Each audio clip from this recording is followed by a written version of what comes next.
नमस्कार दोस्तों, स्वागत है आप सभी का हमारे YouTube channel Buddha class official पर। दोस्तों, आज के इस वीडियो में क्लास 10th के हिंदी के 7th पाठ परंपरा का मूल्यांकन का महत्वपूर्ण ऑब्जेक्टिव प्रश्न डिस्कस करेंगे, जो आपके एग्जाम के लिए बहुत ही महत्वपूर्ण है। इस चैप्टर के लेखक हैं डॉक्टर रामविलास शर्मा जी। ऑब्जेक्टिव प्रश्न करने से पहले हम लेखक के जीवनी को देखेंगे, क्योंकि एग्जाम में लेखक की जीवनी से भी प्रश्न आते हैं। तो चलिए शुरू करते हैं। डॉक्टर रामविलास शर्मा का जन्म उन्नाव उत्तर प्रदेश के एक छोटे से गांव ऊंच गांव सानी में 10 अक्टूबर 1912 ईस्वी में हुआ था। उन्होंने लखनऊ विश्वविद्यालय से 1932 ईस्वी में बीए तथा 1934 ईस्वी में अंग्रेजी साहित्य में एमए किया। एमए करने के बाद 1938 ईस्वी तक शोधकर्ता में व्यस्त रहे। 1938 ईस्वी से 1943 ईस्वी तक उन्होंने लखनऊ विश्वविद्यालय के अंग्रेजी विभाग में अध्यापन कार्य किया। उसके बाद वे आगरा के बलवंत राजपूत कॉलेज चले गए और 1971 ईस्वी तक यहाँ अध्यापन कार्य करते रहे। बाद में आगरा विश्वविद्यालय के कुलपति के अनुरोध पर वे केएम हिंदी संस्थान के निदेशक बने और यहीं से 1974 ईस्वी में सेवानिवृत्त हुए। 1949 से 1953 ईस्वी तक रामविलास जी भारतीय प्रगतिशील लेखक संघ के महामंत्री भी रहे। उनका निधन 30 मई 2000 ईस्वी को दिल्ली में हुआ। तो चलिए इसके बाद इससे जुड़े ऑब्जेक्टिव प्रश्न को देखते हैं। पहला प्रश्न है, प्रेमचंद और उनका युग किनकी रचना है? आपको बताना है प्रेमचंद और उनका युग किनकी रचना है। ऑप्शन ए है प्रेमचंद, ऑप्शन बी है doctor Murli Manohar Joshi, option C है दिनकर और ऑप्शन डी है डॉक्टर रामविलास शर्मा। तो एक का सही आंसर है option D, doctor Ramvilas Sharma. चलिए अगला प्रश्न देखते हैं। दूसरा, रामविलास शर्मा का जन्म कब हुआ? ऑप्शन है 10 अक्टूबर 1912, ऑप्शन बी है 12 अक्टूबर 1914, ऑप्शन सी है 14 अक्टूबर 1916 और ऑप्शन डी है 16 अक्टूबर 1918। तो दो का सही आंसर है ऑप्शन ए, 10 अक्टूबर 1912। चलिए अगला प्रश्न देखते हैं। दो का, रामविलास शर्मा का मृत्यु कब और कहाँ हुआ? ऑप्शन ए है 1999 में महाराष्ट्र, ऑप्शन बी है 2000 ईस्वी में दिल्ली और ऑप्शन सी है 2001 में मालदा और ऑप्शन डी है 2002 में कानपुर। तो तीन का सही आंसर है ऑप्शन बी, 2000 में दिल्ली, यानी 2000 ईस्वी में इनका मृत्यु हुआ है दिल्ली में।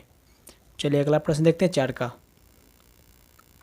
साहित्य सापेक्ष रूप में होती है। आपको बताना है कि इसका सही आंसर क्या होगा। साहित्य सापेक्ष रूप में होती है। ऑप्शन ए है पराधीन, ऑप्शन बी है स्वाधीन और ऑप्शन सी है दोनों और ऑप्शन डी है इनमें से कोई नहीं। तो 4 का सही आंसर है ऑप्शन बी, स्वाधीन। चलिए अगला प्रश्न देखते हैं। 5 का, तार सप्तक में कितने कवियों की कविताएं संग्रहित है? ऑप्शन ए है 4, ऑप्शन बी है 5, ऑप्शन सी है 6 और ऑप्शन डी है 7।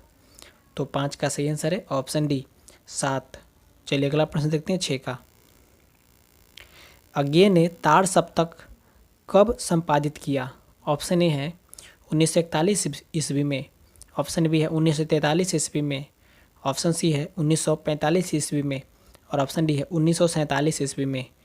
तो 6 का सही आंसर है ऑप्शन बी, 1943 ईस्वी में। चलिए अगला प्रश्न देखते हैं। 7 का, लैटिन कवि कौन है? ऑप्शन ए है ब्राजील, ऑप्शन सी है बायरन, ऑप्शन सी है शेक्सपियर और ऑप्शन डी है रेनर मारिया रिल्के। तो 7 का सही आंसर है ऑप्शन ए, वर्जिल। चलिए अगला प्रश्न देखते हैं। 8 का, शर्मा जी ने पुरस्कार की राशि किसे दान स्वरूप दिया? ऑप्शन ए है गरीबों को, ऑप्शन बी है बेरोजगारों को, ऑप्शन सी है भारत सरकार को और ऑप्शन डी है राज्य सरकार को। तो 8 का सही आंसर है ऑप्शन सी, भारत सरकार को। चलिए अगला प्रश्न देखते हैं। 9 का, आदिम का शाब्दिक अर्थ है। आपको बताना है कि आदिम का शाब्दिक अर्थ क्या होता है। ऑप्शन है अति प्राचीन, ऑप्शन बी है अति सुखदाय और ऑप्शन सी है अति सुंदर और ऑप्शन डी है अति कुरूप। तो 9 का सही आंसर है ऑप्शन ए, अति प्राचीन।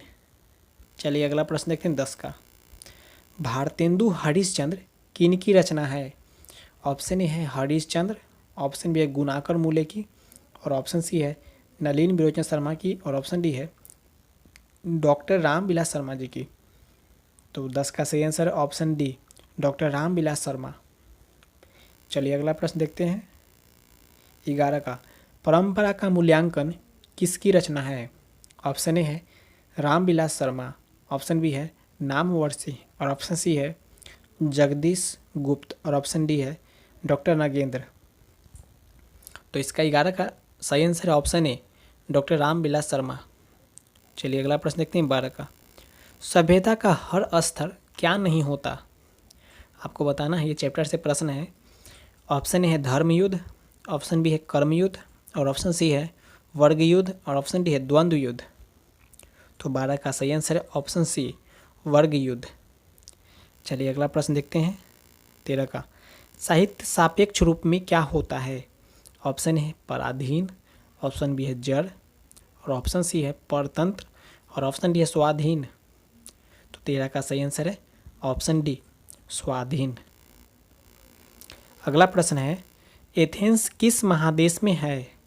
ऑप्शन ए है यूरोप, ऑप्शन बी है एशिया, ऑप्शन सी है अमेरिका, और ऑप्शन डी है ऑस्ट्रेलिया।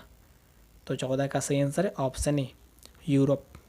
चलिए अगला प्रश्न देखते हैं 15 का, बायरन किस भाषा के कवि है? Option A Hindi, option B है संस्कृत, ऑप्शन सी अंग्रेजी, और ऑप्शन डी फ्रेंच। तो 15 का सही आंसर है ऑप्शन सी, अंग्रेजी। अगला प्रश्न है 16 का, निराला की साहित्य साधना कितने खंडों में रचित की गई है? ऑप्शन ए है 2 खंडों में, ऑप्शन बी है 3 खंडों में, और ऑप्शन सी है 4 खंडों में, और ऑप्शन डी है 5 खंडों में।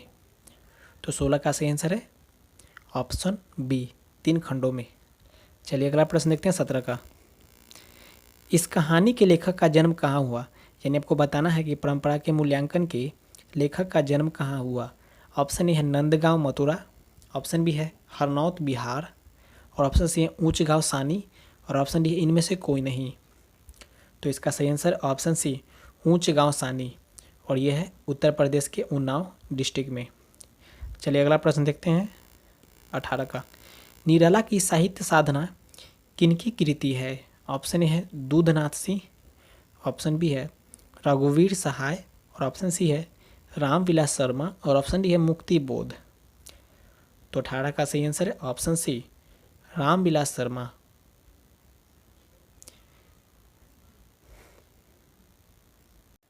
तो दोस्तों उम्मीद है कि वीडियो आपको पसंद आया होगा। अगर पसंद आया होगा तो लाइक शेयर जरूर करें, और हमारे चैनल से जुड़ने के लिए सब्सक्राइब करना ना भूलें। Thanks for watching.